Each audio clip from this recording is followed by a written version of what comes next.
बिस्मिल्लाहिर्रहमानिर्रहीम। अस्सलाम वालेकुम नाज़रीन, I hope everyone is well. Welcome to my YouTube channel. आज की वीडियो का टॉपिक बहुत इन्फॉर्मेटिव है क्योंकि ये आपके क्वेश्चंस पर बेस्ड है। ये आउटलाइन एक्चुअली आपके क्वेश्चंस ही हैं जो अक्सर स्टूडेंट्स और एप्लीकेंट्स मुझसे पूछते हैं। फॉर एग्जाम्पल, किसी ने कहा कि मेरी XYZ डिग्री है जो मैंने बैचलर्स किया है, मैं पिछली इस डिग्री की बुनियाद पे आगे किस डिग्री में एडमिशन ले सकता हूँ, इस तरह के सवालात। या फिर मैं बैचलर में एडमिशन कैसे लूँ, मास्टर में एडमिशन के लिए कोर्स कैसे सर्च करूँ, PhD के लिए मैं यूनिवर्सिटी कैसे सर्च करूँ, या फिर ये यूनिवर्सिटीज के एडमिशन कब ओपन हो रहे हैं, विंटर इनटेक के लिए या समर इनटेक के लिए, या फिर इस तरह के क्वेश्चन कि मैंने जो डिग्री करनी है उसका medium of instruction English language हो या मीडियम ऑफ इंस्ट्रक्शन जर्मन हो या मीडियम ऑफ इंस्ट्रक्शन जर्मन और इंग्लिश दोनों ही हो, या फिर आपने कोई शॉर्ट कोर्स सर्च करना है या प्रिपरेटरी कोर्स कोई सर्च करना है। जो भी आपका क्वेश्चन है एडमिशन एप्लीकेशन लॉन्च करने के रेलेवेंट, उन सारे क्वेश्चन के आंसर मैं आपको इस वीडियो के अंदर बताने जा रहा हूँ। तो नाज़रीन, वीडियो शुरू करने से पहले मैं आपको एक जनरल बात बता दूं, समर इनटेक और विंटर इनटेक में डिफरेंस क्या है। बहुत सारे स्टूडेंट्स को इसकी अंडरस्टैंडिंग नहीं होती। First of all, winter intake Germany में सबसे हैवी इनटेक होती है जिसमें 90% ऑफ द यूनिवर्सिटीज में एडमिशन ओपन होते हैं। इसमें यह है कि जो सेमेस्टर होता है विंटर इनटेक का, वो सितंबर अक्टूबर से शुरू होकर मार्च अप्रैल तक चलता है और इसके एडमिशन कब ओपन होते हैं, 15 अप्रैल से लेकर 15 जुलाई तक ओपन होते हैं। तो इस दौरान में आप अपनी एप्लीकेशन लॉन्च कर लेते हैं। इसके अलावा आ गई समर इनटेक जो है ना, ये छोटी होती है। Almost 10% of the German university admission open करती है समर इनटेक के लिए। तो इसमें आपके ना सक्सेस रेट भी बहुत लो होते हैं क्योंकि यूनिवर्सिटीज की तादाद कम होती है। अगर एप्लीकेंट्स ज्यादा हो जाएं तो आपका वीजा प्रोसेसिंग या फिर एडमिशन एप्लीकेशन का प्रोसेस जो है ना, इसके चांसेस लो होते हैं। समर इनटेक में आने वाले जो स्टूडेंट्स हैं उनका सेमेस्टर कब से लेकर कब तक होता है, वो सितंबर से लेकर मार्च अप्रैल तक चलता है। इसके एडमिशन कब ओपन होते हैं, 15 नवंबर से लेकर 15 जनवरी तक एडमिशन ओपन रहते हैं ऑलमोस्ट। ये मैं जो बताई ना आपको जनरल सारी इसकी इन्फॉर्मेशन बताई है। इसके अलावा मैं आपको स्पेसिफिक भी बताने वाला, जो अक्सर लोगों का सवाल होता है कि मैंने एडमिशन लेना है तो फलां कोर्स का एडमिशन ओपन है या नहीं, तो वो मैं आपको स्पेसिफिक भी आगे जाके बताने वाला हूँ। लेकिन ये मैंने जनरल बता दिया कि समर और विंटर इनटेक में डिफरेंस क्या है। तो आप अपने दिमागों में क्लियर रखें कि विंटर इनटेक में आपके ब्राइट चांसेस होते हैं एडमिशन ऑफर लेटर रिसीव करने के और वीजा के भी ब्राइट चांसेस होते हैं। लिहाजा आप ये ध्यान में रखें कि जो विंटर इनटेक है वो समर इनटेक से ज्यादा बेटर है। विंटर इनटेक में हर चीज के ब्राइट चांसेस होते हैं, वीजा के भी और एडमिशन ऑफर लेटर रिसीव होने के भी। अब चलते हैं जी इस वीडियो की आउटलाइन यानी आपके क्वेश्चंस के आंसर्स की तरफ। तो चलिए जी शुरू करते हैं। सबसे पहले क्या करना है जी, आपने अपने कंप्यूटर के ब्राउजर पर जाके www.dard.de की वेबसाइट का जो ना URL लिखना है। उसके बाद ये वेबसाइट आपने ओपन करनी है। फिर इस वेबसाइट के बारे में मैंने आपको ऑलरेडी कुछ वीडियोस में बता दिया हुआ है कि ये जो वेबसाइट है ये 2 लैंग्वेजेस में अवेलेबल है, जर्मन और इंग्लिश। तो इट्स अप टू यू कि आप इसको जर्मन में ब्राउज करना चाहते हैं या इंग्लिश में। मैं आपकी सहूलत की खातिर इंग्लिश में इसको ब्राउज करता हूँ। हमने इंग्लिश लैंग्वेज सेलेक्ट की। उसके बाद आपने किस में जाना है जी, study and research in Germany. तो उसके अंदर आप चले गए इंटरनेशनल प्रोग्राम्स में। ये वो प्लेटफॉर्म है जहां से आपके तमाम सवालों के जवाब मिलेंगे। इस .de के डेटाबेस के अंदर जाने से पहले मैं आपको बताता चलूं, जर्मनी के अंदर टोटल 423 यानी 423 एकेडमिक इंस्टीट्यूशन है, जिनमें से 108 पब्लिक यूनिवर्सिटीज हैं। तो ये एकेडमिक इंस्टीट्यूशन जो है ना, जिनमें से कुछ अप्लाइड यूनिवर्सिटीज हैं, कुछ एकेडमिक हैं। अप्लाइड और एकेडमिक यूनिवर्सिटी में फर्क है, ये मैंने अपने यूट्यूब चैनल के ऊपर डाली हुई वीडियोस में ऑलरेडी बता दिया हुआ है। तो इसका लिंक भी मैंने ऊपर लगा दिया हुआ है, आप यहाँ से भी देख सकते हैं एकेडमिक और अप्लाइड यूनिवर्सिटी में डिफरेंस। 423 यूनिवर्सिटीज में से कुछ पब्लिक हैं, कुछ प्राइवेट हैं। इनमें से जो 108 यूनिवर्सिटियां हैं वो पब्लिक हैं जो कि ट्यूशन फ्री हैं, एक्सेप्ट बाडेन-वुर्टेंबर्ग स्टेट के। बाडेन-वुर्टेंबर्ग स्टेट के अंदर जो पब्लिक यूनिवर्सिटीज हैं उनकी भी ट्यूशन फी है। उस स्टेट के अलावा बाकी जितनी भी स्टेट्स में पब्लिक यूनिवर्सिटीज हैं वो ट्यूशन फी के बगैर हैं, यानी कि वहां पे एजुकेशन फ्री है। वो जैसे मैं आपको भी बात कर रहा था कि 423 इंस्टीट्यूट में से 236 इंस्टीट्यूशन ने अपना डाटा यहाँ पे इस डाटाबेस के ऊपर रखा हुआ है। 179 सिटीज हैं जर्मनी के जहाँ पे आप स्टडी कोर्सेज ले सकते हैं। 68 सब्जेक्ट्स हैं। सब्जेक्ट्स में mathematics, engineering, agricultural science, biotechnology, natural sciences, veterinary medicine, dentistry, उसके बाद जो है ना MBBS, आर्ट्स, ये सारे के सारे जो ना डिफरेंट सब्जेक्ट्स हैं। 68 सब्जेक्ट्स हैं जिसमें आप जो ना प्रोग्राम ले सकते हैं। और इस सारे जो बॉटम में आपको चीजें दी हुई, इसकी बुनियाद पे टोटल 2259 प्रोग्राम अवेलेबल हैं। इसमें से कुछ बैचलर डिग्रीज हैं, कुछ मास्टर डिग्रीज हैं, कुछ PhD हैं, कुछ प्रिपरेटरी कोर्सेज हैं, कुछ लैंग्वेज कोर्सेज हैं, कुछ शॉर्ट कोर्सेज हैं। इस तरीके से मिला के ये टोटल 2259 प्रोग्राम्स अवेलेबल हैं। अब फॉर एग्जांपल एक बंदा है, उसने कहा कि मेरी डिग्री है मैकेनिकल इंजीनियरिंग में, मैंने आगे कोर्स सर्च करना है और यूनिवर्सिटी सर्च कर रही है, तो उसका क्या तरीकाकार है। आपने इस सर्च बार में जाना है। मैं जस्ट एक एग्जाम्पल दे रहा हूँ आप लोगों की सहूलत के लिए। आपने इसी एग्जाम्पल को फॉलो करते हुए अपने कोर्सेज और डिग्री सर्च करनी है। हम सबसे पहले लिखते हैं जी मैकेनिकल इंजीनियरिंग। जी यहाँ पर नीचे ड्रॉप डाउन लिस्ट आ गई है, आप इनमें से किसी एक पे सिलेक्ट कर दें जो आपको सूटेबल लगती है। हम सबसे पहले ये ऑप्शन लेते हैं, ये वाली मैकेनिकल इंजीनियरिंग। जैसे मैंने क्लिक किया तो इसमें 582 प्रोग्राम्स अवेलेबल हैं। इसका मतलब ये कि 115 बैचलर डिग्रीज के प्रोग्राम अवेलेबल हैं और 405 मास्टर डिग्री के, 25 पीएचडी प्रोग्राम अवेलेबल हैं। इसी मैकेनिकल इंजीनियरिंग में प्रेपरेटरी कोर्सेज भी हैं। प्रेपरेटरी कोर्सेज मतलब जब आप मेन डिग्री में एडमिशन लेते हैं तो कुछ डेफिशिएंसी कोर्सेज होते हैं जिसको ब्रिजिंग मॉड्यूल भी कहते हैं, वो अपने इस प्रेपरेटरी कोर्स के जरिए फुलफिल करने होते हैं। फिर लैंग्वेज कोर्सेज भी हैं, फिर उसके बाद शॉर्ट कोर्सेज भी हैं। हम अपनी रिसर्च को रिफाइन करते हैं। अगर आपने बैचलर में लेना तो आप यहाँ से बैचलर सेलेक्ट कर लें। हम कहते हैं जी हमने मास्टर डिग्री में फॉर एग्जांपल एडमिशन लेना है, देखें अब वो 405 प्रोग्राम अवेलेबल शो करवा रहा है। अब उसके बाद अपने कोर्स की लैंग्वेज यानी मीडियम ऑफ इंस्ट्रक्शन सेलेक्ट करना है, इंग्लिश में डिग्री करनी है या German as a medium of instruction करनी है या दोनों लैंग्वेजेस में या स्पेनिश या दूसरी लैंग्वेजेस में करना है। हम क्योंकि इंटरनेशनल स्टूडेंट्स हैं, हमें जर्मन नहीं आती, तो हम कहते हैं जी हमने इंग्लिश में करनी है मास्टर डिग्री। तो देखें वो प्रोग्राम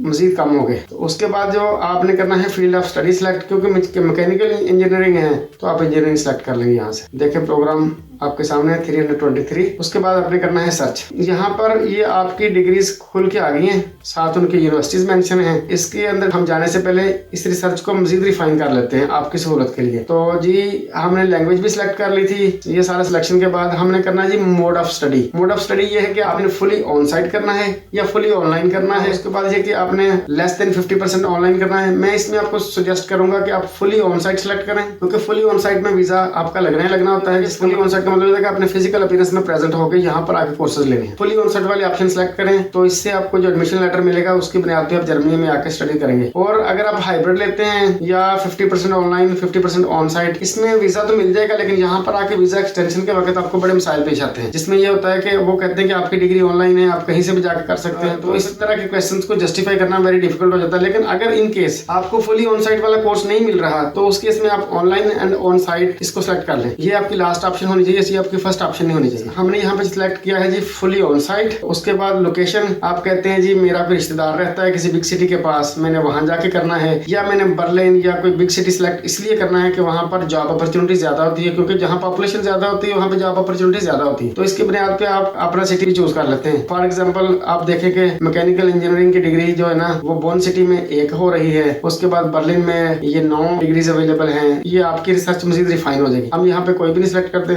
आखिर में देखें 17 ऑफर हो रही है, तो ये आपकी अपनी चॉइस होगी। ठीक है, उसके बाद आ गया जी type of institution, academic universities कौन सी होती हैं और नॉन एकेडमिक यानी अप्लाइड यूनिवर्सिटीज कौन सी होती हैं। इसका डिफरेंस देखने के लिए आप ऊपर दिए गए लिंक पे क्लिक करके देख सकते हैं कि यूनिवर्सिटी ऑफ अप्लाइड साइंसेज और एकेडमिक यूनिवर्सिटी में डिफरेंस क्या है। तो हमने जी सिलेक्ट किए एकेडमिक यूनिवर्सिटी। ट्यूशन फी आप कहते हैं कि मैंने ऐसी यूनिवर्सिटी में एडमिशन लेना है, यहाँ पर ट्यूशन फी नहीं है, वो सारी पब्लिक यूनिवर्सिटीज हैं सिवाय बाden-württemberg की स्टेट के। हम कहते हैं जी नो फीस, तो इसमें यह कि आपको 109 कोर्सेज मिल गए। ठीक है, आप कहते हैं जी मेरा सेमेस्टर समर वाला हो या विंटर वाला। जैसा कि मैंने आपको बताया कि विंटर में इंटेक हैवी होती है, समर में कम होती है, तो आप विंटर इंटेक सेलेक्ट कर लें। अगर कोई समर में आना चाहता है तो वो समर में भी सिलेक्ट कर सकता है। ठीक है, 47 कोर्सेज यहाँ पर भी अवेलेबल है। आपने विंटर सेमेस्टर सेलेक्ट किया, उसके बाद हम चलते हैं इधर, देखें जी टोटल 106 कोर्सेज रह गए जैसे आपने रिसर्च को रिफाइन किया। ये आपके फिल्टर लगे हैं ऊपर, जिसकी बुनियाद पे आपने ये जो है ना अपनी रिसर्च को रिफाइन किया था इन कोर्सेज को लेके। मास्टर डिग्री हम फर्स्ट की एग्जांपल ले लेते हैं। सबसे पहली वाली मास्टर डिग्री हो रही है जी मैकेनिकल एंड प्रोसेस इंजीनियरिंग में। ये टेक्निकल यूनिवर्सिटी बर्ग एकेडमी फ्राइबर्ग में हो रही है। तो इसमें क्या है जी, ये 4 सेमेस्टर की डिग्री है।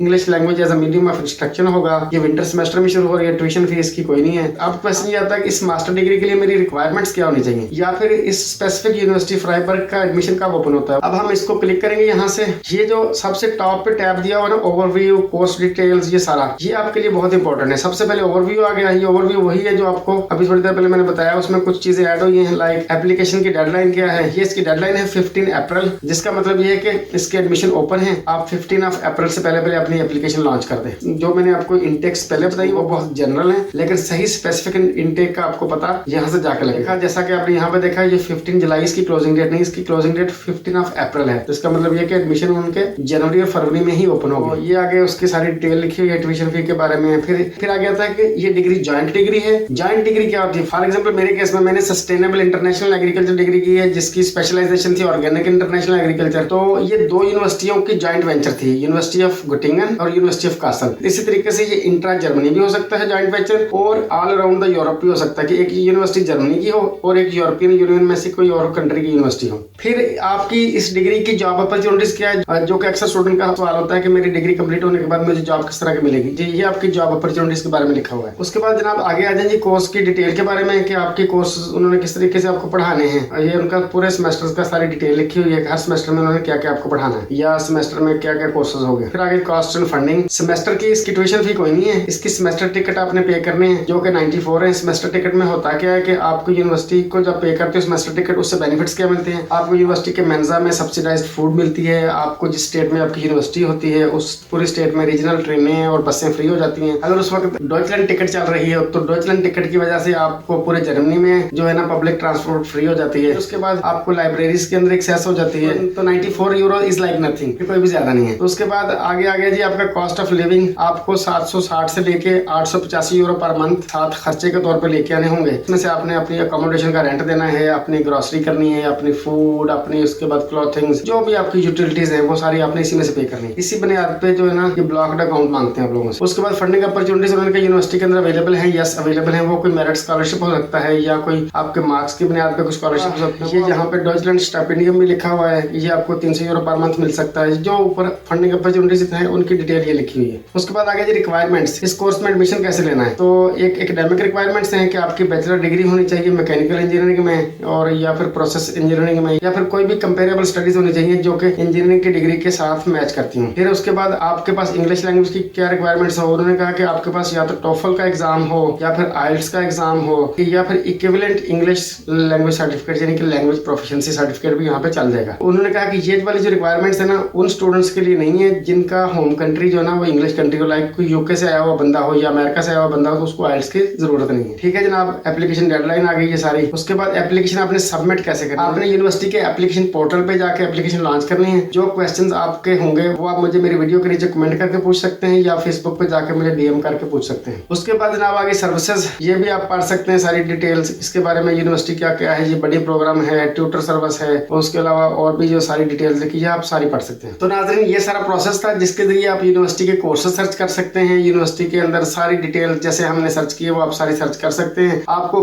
किसी से भी आप एडमिशन का पूछने की जरूरत नहीं कि एडमिशन कब ओपन हो रहे हैं और मेरा फलां कोर्स है, मुझे कौन सी यूनिवर्सिटी सूट करेगी। एक बात आप अपने ज़हन में बैठा लें, जर्मनी के अंदर तमाम यूनिवर्सिटीज इक्वली रैंक्ड हैं। अगर आपको कभी रैंकिंग मिलती भी है कि फलां यूनिवर्सिटी की रैंकिंग ज्यादा, भी हमें उस रैंकिंग से क्या लेना देना। हमें तो स्टडी कंप्लीट करने के बाद जॉब से कंसर्न है। जॉब आपको हर यूनिवर्सिटी से स्टडी करने के बाद मिल जाती है। ये अमेरिका और यूके में इस तरह का चक्कर चलता है कि इस यूनिवर्सिटी से पढ़ा बंदा उसके जो है ना उसकी इतनी वैल्यू नहीं है, जो इस यूनिवर्सिटी से पढ़ा उसकी बड़ी वैल्यू है। ये जो डिफरेंसेस है ना आपके एकेडमिक इंस्टीट्यूशंस के अंदर, ये अमेरिका और यूके वाली साइड पे चलते हैं। जर्मनी में सारे एकेडमिक इंस्टीट्यूट्स जो है ना उनकी इक्वली रैंकिंग है। तो आपको लिहाजा ये टेंशन लेने की जरूरत नहीं या पूछने की भी जरूरत नहीं कि ये जो मैं यूनिवर्सिटी में जा रहा हूँ इसकी रैंकिंग क्या है। भाई हमें तो जॉब से कंसर्न है। आप जिस मर्जी यूनिवर्सिटी से डिग्री अच्छे मार्क्स के साथ कर लो, आपको जॉब जर्मनी में मिल जाती है। तो नाज़रीन, I think you have learn a lot from this video.